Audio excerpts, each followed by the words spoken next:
You are 26 years old. You have $2,100 in your bank account. Not because you don't earn enough. You make $58,000 a year. After tax, that's about $3,800 a month landing in your account on the 1st and the 15th. The problem isn't the income. The problem is the $800 that leaves every month before you've had time to think about it. $340 on clothes last month. A jacket you needed, or told yourself you needed. A pair of shoes you've worn twice. A hoodie from a brand whose name you paid $80 extra for. $210 on dinners out. Not bad dinners. Good ones. Places with low lighting and $18 cocktails. Places that feel like the life you're supposed to be living.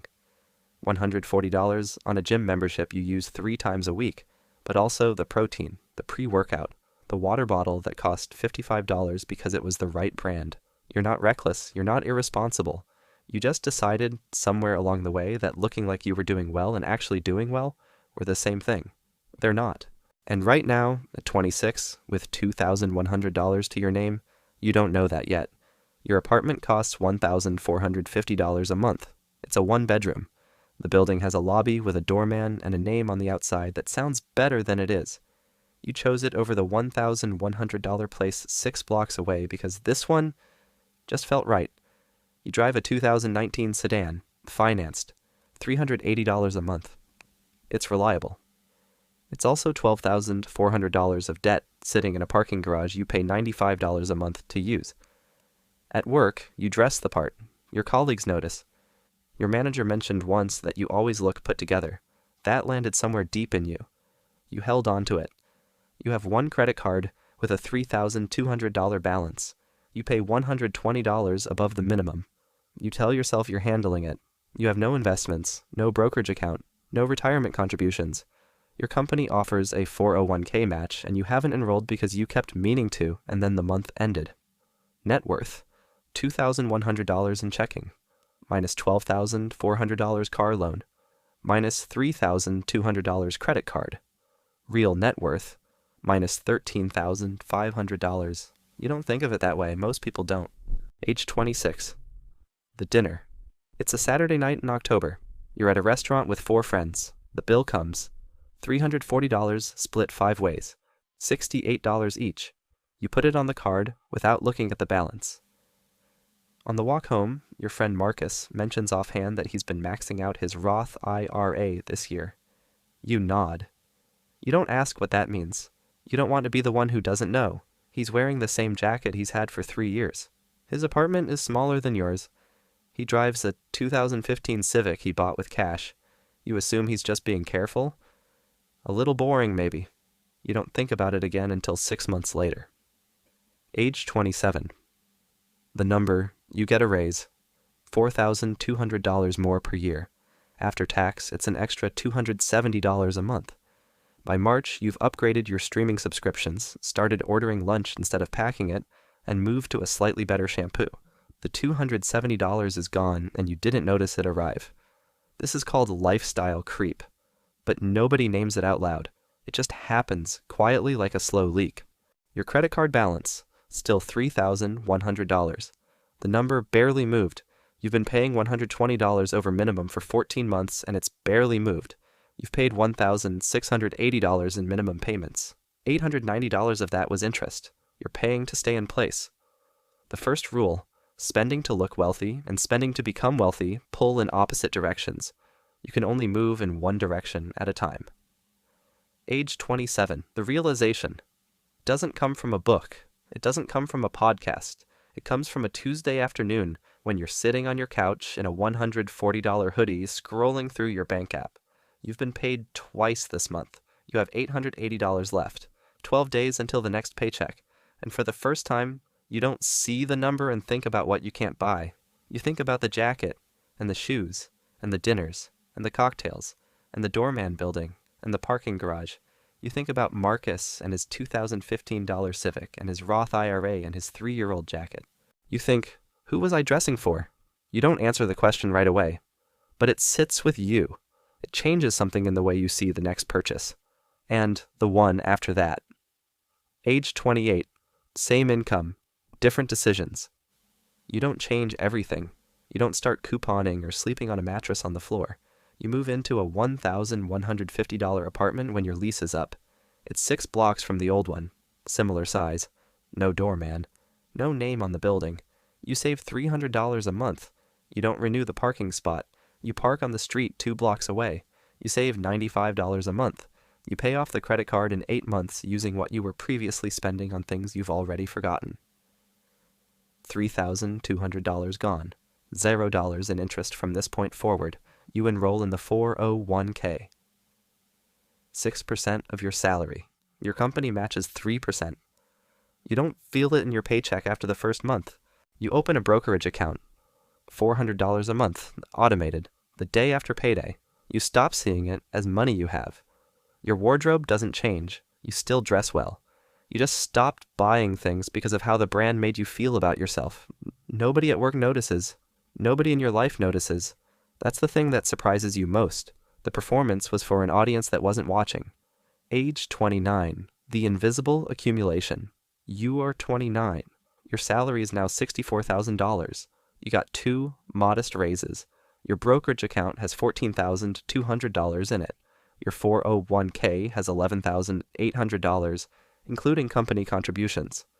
Total invested, $26,000. Net worth, plus $14,400.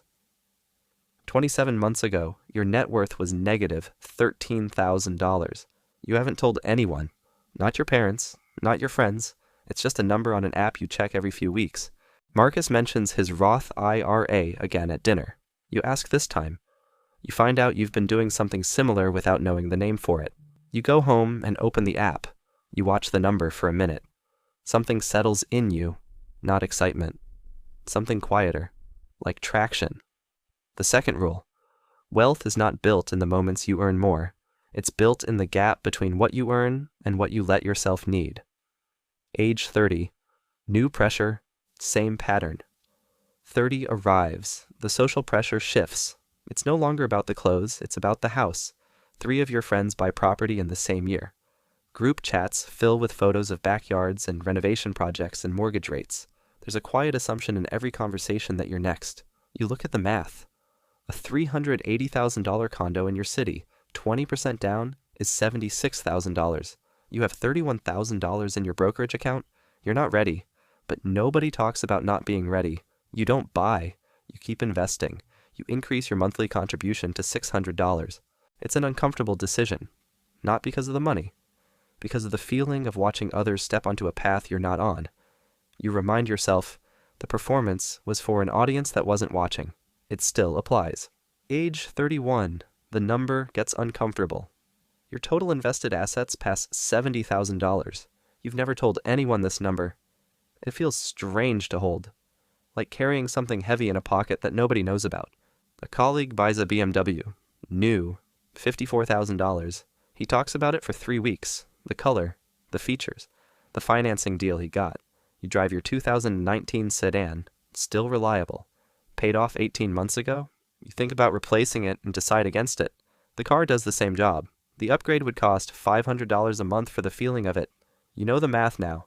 $500 a month at 8% annual return over 10 years is $91,000. You keep the car. Age 33. The quiet distance. You're at a wedding. Open bar. Same group of friends you've had for a decade. Someone makes a comment about money being tight. Everyone nods. It's a familiar conversation. Same as it was at 26.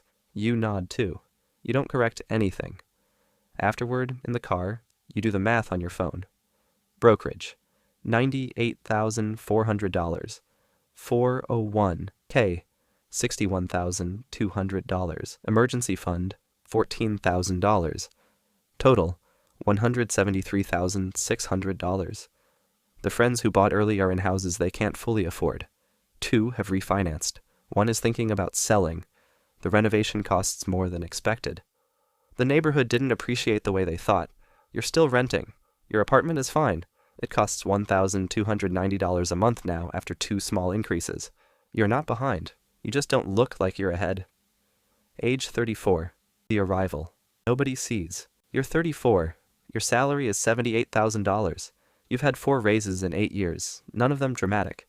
Each one absorbed quietly into investments instead of lifestyle. Brokerage account, $131,000, 401k, $83,000, cash, $16,000, total net worth, $230,000. You buy a house, not because someone pressured you, because the math works now. 20% down, comfortable payment, 2 months of expenses still in cash. You drive the same sedan. You still dress well. You still go to dinner. You're not living like a monk. You just stopped performing. A former colleague posts on LinkedIn about buying his second investment property. The comments are full of congratulations. 47 likes. You don't post anything. You put $700 into your brokerage account and close the app. The people who looked the richest at 26, the ones with the apartments and the new cars and the brands and the restaurants, most of them are still at zero, not because they were foolish, because no one ever told them that looking wealthy and becoming wealthy are not the same journey, that they don't even run in the same direction. Wealth is quiet by nature. The watch doesn't know what's in your account. The jacket doesn't know. The restaurant doesn't know. Only you know. And at some point, if you do it long enough, that becomes enough. You stop needing the performance to feel like you're doing well, because you are doing well. The number tells you. The options tell you. The fact that a bad month at work is an inconvenience and not a catastrophe, as that tells you. There is no dramatic moment, no reveal, no celebration, just a Tuesday afternoon sitting in a paid-off car, checking an app and feeling something you can't quite name. It might be security. It might be freedom. It might just be the quiet of not having to perform anymore.